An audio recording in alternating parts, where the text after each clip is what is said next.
मतदान के चलते जिस तरह की परिस्थितियां और हालात बनी, इन दोनों का आकलन कर हमें मतदान करना चाहिए।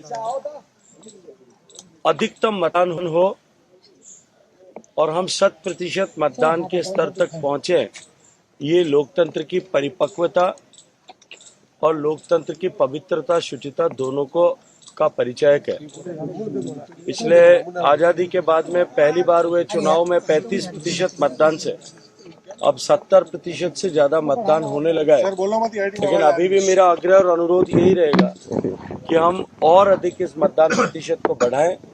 सरकार के स्तर पर भी इस पर प्रयास हो रहे हैं, लेकिन सभी पॉलिटिकल पार्टियां भी इस स्तर तक प्रयास करती है। मैं सब मीडिया के बंधुओं से भी कहूंगा, क्योंकि मतदान प्रक्रिया अभी प्रारंभ हुई है, लगभग 2 घंटे होने को है, आप सब चैनल्स के माध्यम से भी ये संदेश लोगों तक जाए, ये प्रेरित लोगों को हम सब मिलकर के कर सकें कि अधिकतम मतदान हो। इस बार क्या लगता है,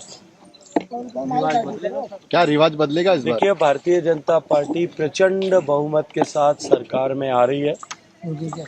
जनता अब की बार मतदान करते समय जो 5 साल तक दुख, तकलीफ, कष्ट सहे, महिलाओं के साथ जो अपमान हुआ, महिलाओं के साथ जो अपराध हुए, उन एक एक अपराध का जैसे बदला ले रहे हो।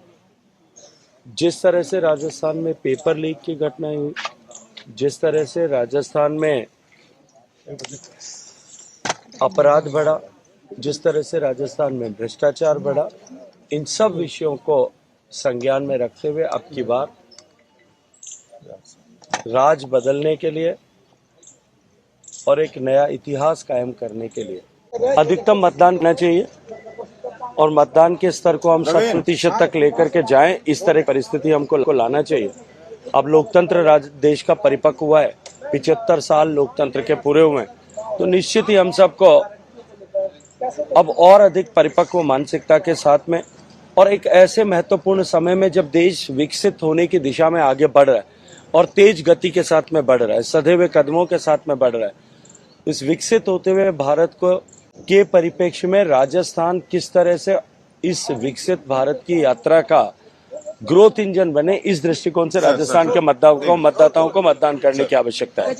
हमसे जुड़े रहने के लिए हमारे YouTube चैनल को सब्सक्राइब करें और नई वीडियो की नोटिफिकेशन के लिए बेल आइकॉन को दबाएं।